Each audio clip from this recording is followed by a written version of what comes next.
But having your child accused of murder is also a dream come true. That's also how things are for Scott Peterson's folks. 20 years after the sad death of Laci Peterson, Scott Peterson, who was found guilty of killing his pregnant wife, has spoken out. His interview from jail has brought the famous case back to people's attention, leading to new discussion and scrutiny. Now that the LA Innocence Project is involved, Scott's words could change how people think about him and could have an effect on the court case that is going on around his conviction.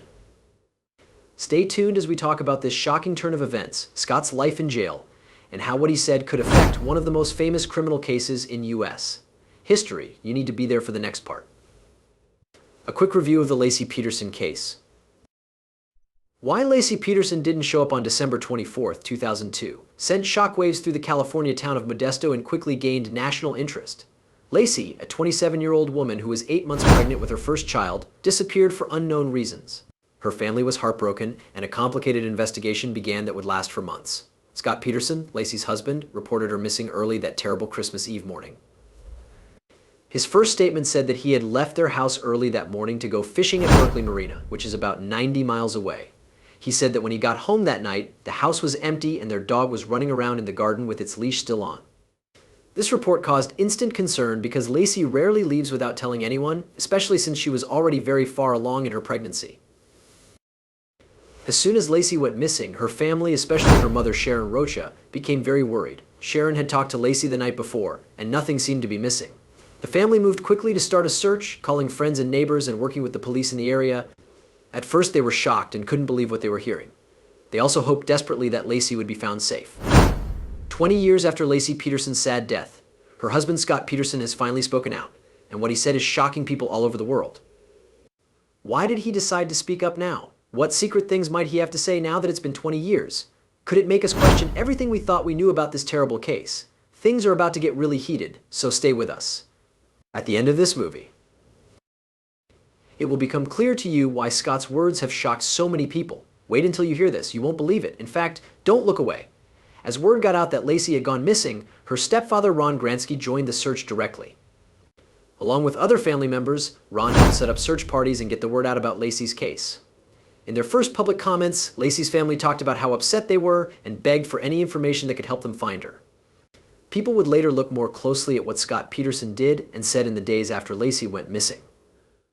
While he helped with some searches and put out public calls for information, some family members and detectives noticed that his story didn't make sense and that he didn't seem to be in a lot of emotional pain. Just like a guy whose pregnant wife has disappeared. The things Scott Peterson told the police were very important to the case. He talked about his fishing trip in great detail, even naming the exact spot at Berkeley Marina where he said he had been. Later, investigators would work hard to confirm these claims by looking at camera footage, receipts, and witness statements to see if Scott's story about where he was on the day Laci went missing was true or false. The community responded in a way that had never been seen before in the search for Laci Peterson. At first, a reward of $2,500 was given for information that led to Laci's safe return. Later, the reward rose to $250,000 and finally to $500,000. At the Red Lion Hotel, a command center was set up to coordinate the search, take calls, keep track of what was going on, and send out information.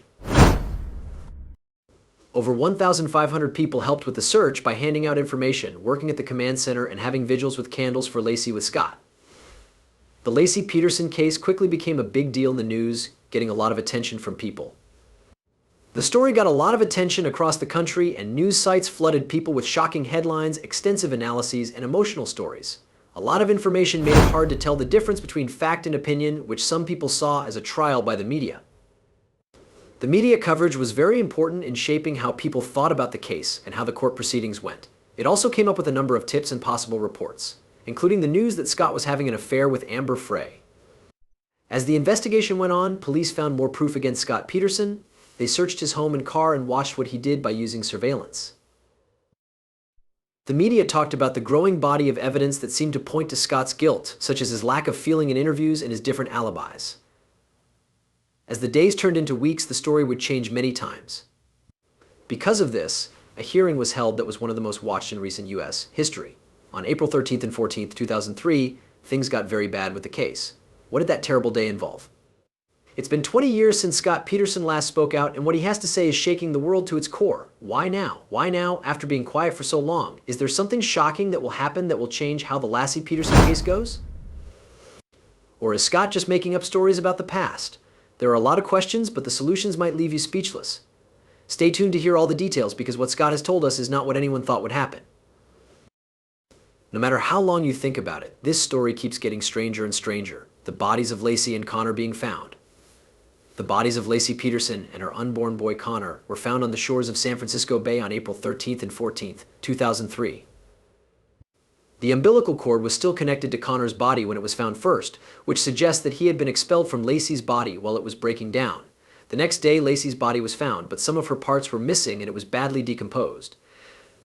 The body's state, especially how far along they were in decomposition, showed that they had been in the water for a few months, which fits with when Laci went missing on December 24th, 2002. The place where the body parts were found was also important because it was close to where Laci's husband, Scott Peterson, said he had gone fishing the day she went missing. This link made people think that Scott might have been involved in Laci's death, and made the probe stronger. The autopsy reports couldn't say for sure what killed Laci and Connor because the bodies were in such bad shape, but they did say that both of them had died violently. Investigators thought that Laci had died soon after she went missing and that her body had been weighed down and thrown into the bay. As the body broke down over time, the weights probably came loose, letting the body parts float to the top. DNA testing, which was an important part of the investigation, proved that the bodies were those people. DNA from the body was compared to samples from Laci's family, including her mother and brothers. This proved beyond a doubt that the body was Laci's. In the same way, DNA from the fetus matched both Laci and Scott Peterson, which proved that the second person was Connor. The bodies being found and the autopsies that followed were very important to the case against Scott Peterson. Authorities built a strong case based on the bodies that were found near where Scott had been on the day Laci went missing and his strange behavior after she went missing. The discovery of Laci and Connor's bodies was a major turning point in the investigation that led to the arrest and conviction of Scott Peterson. The arrest and trial of Scott. The police caught Scott Peterson on April 18th, 2003, near a golf course in La Jolla, California. His arrest happened just a few days before DNA tests proved that the bodies that had been found were indeed his. Peterson had changed his look before he was arrested. He had dyed his hair blonde and grown a beard. He had a lot of cash, camping gear, and multiple cell phones, all of which were seen as strange by the police. They later said this showed that he was thinking about running away. As the trial began in June 2004, prosecutors mostly used secondary evidence to build their case. They said that Scott Peterson had killed Laci around December 24th, 2002, and then thrown her body into San Francisco Bay. The government's theory about Peterson's motivation was based on his desire to get away from his marriage and soon-to-be fatherhood in order to continue a relationship with Amber Frey, a massage therapist he had been seeing. The prosecution's case was built around Amber Frey's evidence. She told him that she didn't know Peterson was married when they first started dating. When Frey heard that Laci had gone missing, she called the police and decided to let them record her calls with Peterson. These recordings, which were played during the trial, showed Peterson's actions that seemed heartless in his efforts to keep dating Frey while searching for his missing wife. This evidence was very important in showing that Peterson was dishonest and could keep up a front while possibly committing a major crime. Peterson's suspicious actions after Laci's disappearance were also shown by the prosecution. For example, he bought a boat that could have been used to dispose of Laci's body, went to the Berkeley Marina many times, saying he was fishing on the day Laci disappeared, and sold Laci's car and asked about selling their house soon after she went missing. The defense, led by lawyer Mark Garagos, tried to make the prosecution's case look weak by saying that Laci had been taken by unknown people and that the police had not looked into other possible suspects enough. They said that there should be reasonable doubt because there was no physical evidence directly linking Peterson to the killings. The defense also tried to paint Peterson's strange behavior as the actions of a husband who had lost his wife. Overzealous detectives and a media frenzy made them an unfair target. The defense tried hard, but the jury found the prosecution's case strong. Scott Peterson was found guilty of first-degree murder for killing Laci and second-degree murder for killing their unborn child on November 12, 2004. The jurors said that the person should be put to death, and on March 16, 2005, the judge officially gave the sentence. It's been 20 terrible years since Laci Peterson died. This is the last thing you thought about the case before Scott Peterson finally spoke out. What on earth could he say now, after all these years? Is there something we all missed? How is it for Scott Peterson to be locked up now that he has been caught? We've been waiting for this moment. I promise you that you won't want to miss a moment of it. A year in the life of Scott Peterson. Scott Peterson, who is now 51 years old, has been in prison for 20 years. He is serving a life sentence without the chance of release for killing his wife and unborn child. Peterson was first put on death row in 2004, but in late 2021, his sentence was changed to life in jail without the chance of parole. Over the years, his daily schedule at San Quentin State Prison has been pretty set in stone. Peterson is locked in his cell for 19 hours a day and can only be in the jail yard for 5 hours. When he's outside, he works out and plays basketball, and sometimes he plays cards with other prisoners. His prison cell is a small area that only holds 6 cubic feet of personal belongings. It's interesting that the only thing on the walls of his cell is a picture of him and Laci happy together.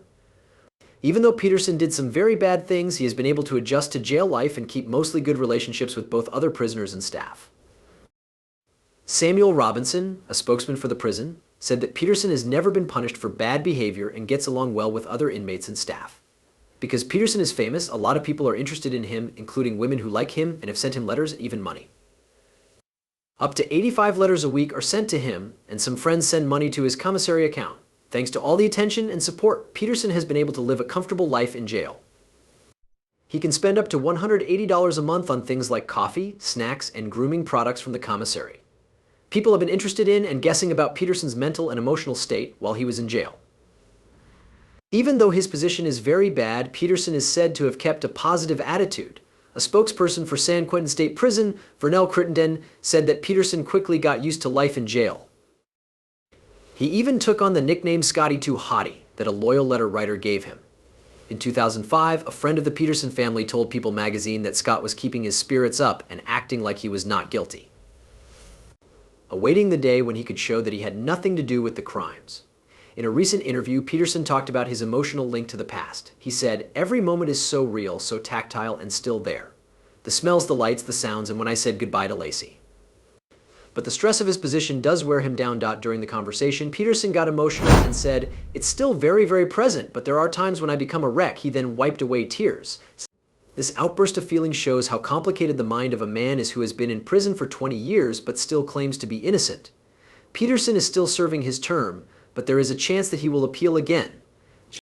His defense team says that 7 of the original jurors from the 2004 trial hid proof about how they had been victims of domestic violence, which could have caused problems with how the jurors were chosen. This possible turn of events could give Peterson a glimmer of hope in his current court case.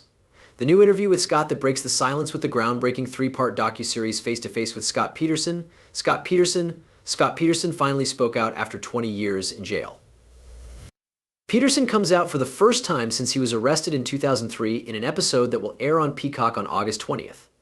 The series, which was directed by Shireen Anderson, gives viewers a rare look at the case from Peterson's point of view, which has been a national obsession for years.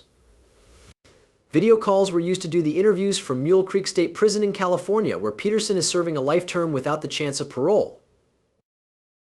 Anderson talked to Peterson for 15-minute chunks, working around the rules for prison contact. This setup made it possible for a number of focus talks, which gave Peterson a chance to talk about different parts of his case and his life in jail. During the interviews, Peterson insisted that he was not responsible for the deaths of his wife Laci and their newborn child Connor. He says he feels bad that he didn't speak in his first trial because he saw it as a missed chance to tell his side of the story. Peterson questions both the police investigation and the prosecution's case, saying that important proof was missed or thrown out. A break-in that happened across the street from their house is one of the most important claims Peterson makes. "I believe Laci went over there to see what was going on," he says. "That's when she was taken. This idea fits with what the defense is still doing to try to overturn the original conviction."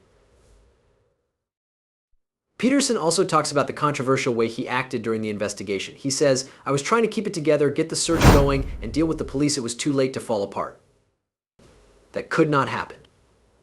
He says that his calm behavior, which was attacked a lot, was because he was trying to keep his mind on finding Laci. People are once again interested in the case since the talk with Peterson was made public. Media outlets were quick to report on the event, though some were skeptical about Peterson's reasons for coming out now. A lot of people have also talked about whether or not it's moral to let convicted killers tell their stories on TV. Family members of Peterson, such as his sister Susan Codillo and sister-in-law Janie Peterson, took part in the docuseries and talked about the case and how it affected their family. As the docuseries airs, it's likely to spark a lot of debate and could change how people feel about the case. "Don't trust me, look at the evidence," Peterson said. This makes people think again about the facts of the case. We don't know yet if this new interview will change anything about Peterson's legal position, but there's no question that it's a big moment in the ongoing story of one of the most famous criminal cases in American history. Scott Peterson hasn't said anything in 20 years. We haven't heard any comments or interviews. So why did he wait until now to finally speak out? What could he have to say now, after all these years? Is it an admission, a shocking turn of events, or something even stranger? The world is shocked by his sudden choice to speak out, and everyone is shocked by what he said. This is an important moment in history that you won't want to miss. Watch until the end to see all the amazing details. Do not leave us now, because what Scott says will shock you. Looking at Scott's account of what happened, Peterson's story of what happened with Laci's disappearance still doesn't match up with the evidence that was given at his trial. He says he is innocent. But proof shown in court showed that he had been studying fishing boats in tide currents in the weeks before Laci went missing. Behavioral experts who looked at Peterson's talk found a number of troubling things in the way he behaved and answered questions. People have said that his frequent smiles while talking about his wife's disappearance were rude and could be a sign that he was lying. Experts also say that Peterson's statements don't always have anything personal to do with him. Instead, they should focus on making broad comments about how violence against women is wrong. Analysts have pointed out that Peterson's efforts to manage his image during the interview were not working well. People think that his attempts to seem nice and not dangerous are more of a trick than real feelings. People have also said that the suspect's lack of sadness or distress when talking about Laci's disappearance is odd for someone who is denying guilt in such a tragic case. What time is done to the case? Since Scott Peterson was found guilty, improvements in investigative technology have made it possible to look into new things. The Los Angeles Innocence Project LAPE, which is known for freeing people who were wrongly convicted, took on Scott Peterson's case on January 18, 2024, and filed several motions in his favor. Paula Mitchell, executive director of LAPE, went to court in San Mateo and said that Peterson had a claim of actual innocence that was backed up by new proof. The group is involved because they think Peterson's first hearing might have missed important evidence and that he has been waiting for 20 years for police reports, audio recordings, and video recordings that should have been given to him. In court documents, the LAPE has laid out a list of claims that show why they think the first case was treated badly. They said that Peterson's case was based on only a few pieces of evidence because there was no murder weapon found, no clear time or date of death, and no clear cause or method of death. Mitchell said that DNA evidence might have made a difference in the result of the trial. The LAPE has found a number of new investigation paths that they think should be looked into more closely. A burned-out van found on Christmas Day, about a mile from the Peterson home, is a big part of their case for a new trial. The group thinks that Laci Peterson may have been taken while she was walking her dog in the LA Loma neighborhood on Christmas Eve. They are also looking into reports from people who saw Laci walking the family dog the morning she disappeared. This could help them come up with a new schedule. A big change happened in May 2024 when San Mateo County Judge Elizabeth M. Hill allowed the piece of duct tape found on Laci Peterson's pants to be tested again. This choice was made because new DNA testing methods might give answers that weren't possible before. The folded duct tape had earlier shown that it contained human DNA, but at that time it was not possible to get a profile. There is hope that even smaller pieces of genetic material may now be able to be found thanks to progress in DNA research. This could lead to new information about the case. Both the defense and the prosecution agreed that the tests would be done by Pure Gold Forensics, a lab in Redlands. As time has gone on, new information and possible witnesses have come to light. The LAPE says they have very important information from jailhouse calls that back a different theory about what happened to Laci Peterson. Court papers say that Correctional Lieutenant Xavier Aponte swore that he had heard recorded phone calls from January 2003 between Sean and Adam Tenbrink, who are brothers. In June 2024, a second private jailhouse informant came forward and said they had gathered separate statements from people who were supposedly connected to the Modesto extreme skinheads. Based on these comments, it sounds like Laci Peterson's life was ended by their homeboys, who were breaking in with an old white trash van. These claims haven't been proven in court yet, but they open up possible new ways to look into the case that weren't open during the first hearing. The way people think about the case has changed over time as new facts and media coverage have changed it. Media outlets keep coming back to the story, especially around the holidays, because the case is still very interesting to a lot of people. People have different opinions about Peterson's guilt because of all the attention he has been getting. Some think he is guilty, while others doubt the strength of the original proof. Many people are also interested in how the jurors behaved after the ruling. Some jurors said things in public that made people question their fairness. For example, right after the decision, one juror said, San Quentin is your new home. Some people are wondering if Peterson got a fair trial because of these words, which could change how people feel about the case. As the Lape's work goes on, they have asked for about 600 pieces of evidence that they say the prosecutors did not give during the first hearing. The executive head of the Lape, Paula Mitchell, has called this a mountain of exculpatory evidence that was either never tested, hid, lost, or gone missing. In the coming months and years, the public's view of the case may change even more because of the ongoing legal procedures and possible new evidence. 20 years have passed since the tragic death of Laci Peterson, and now, out of the blue, Scott Peterson has chosen to speak out. But why now? What's different now that it's been 20 years? Since Scott Peterson was found guilty in 2004, many legal events have happened that call into question the original decision and sentence. These events have kept the case in the spotlight and made people wonder if the trial was fair. Trust me, this is the kind of twist you won't want to miss. Changes in the law since the sentence. After Peterson was found guilty, his lawyers started a number of appeals. The appeals process has been long and hard to understand, with many courts and legal opinions.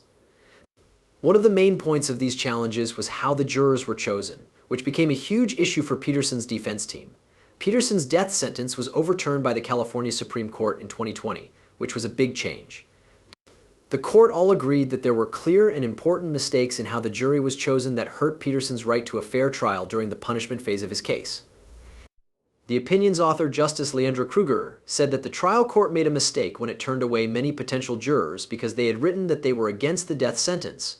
The court decided that the trial judge broke a long-standing U.S.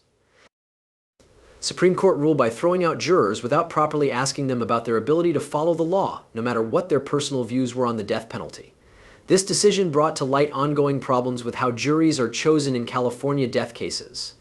Even though the court reversed the death sentence, Peterson was still found guilty of killing his wife Laci and their unborn child. Later in 2021, the California Supreme Court said that Peterson's verdict should be looked at again. The case was sent back to the San Mateo County Superior Court so that they could decide if a juror had done something wrong by not telling the judge about her role in other cases. As the case goes on in court, it is still being closely watched and discussed, with Peterson adamantly denying guilt and his lawyers looking for new ways to challenge his verdict.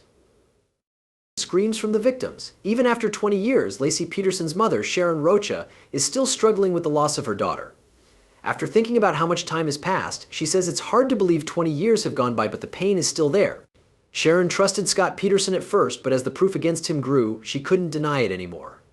Sharon's life changed when she found out about Scott's affair with Amber Frey. She began to wonder why he had to kill Laci if all he wanted to do was end the marriage. When Sharon heard the guilty decision in court, she felt relieved, but it wasn't a happy moment. Sharon still thinks that he is guilty. Laci's death has had a lasting effect on the Rocha family. Ron Gransky, Sharon's late partner, said that Scott got what he earned after he was sentenced.